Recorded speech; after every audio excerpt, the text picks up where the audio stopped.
You ask Tiger to solve.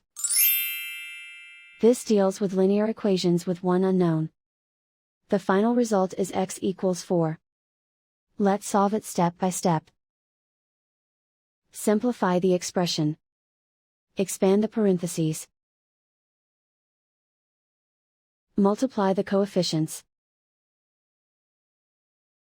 Simplify the arithmetic. Group like terms.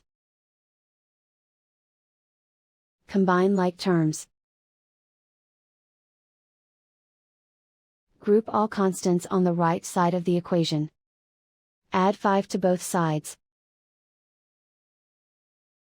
Simplify the arithmetic.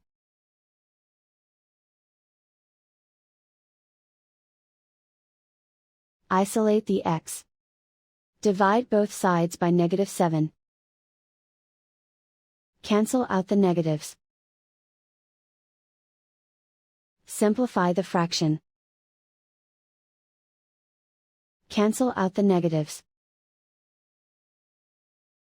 Find the greatest common factor of the numerator and denominator.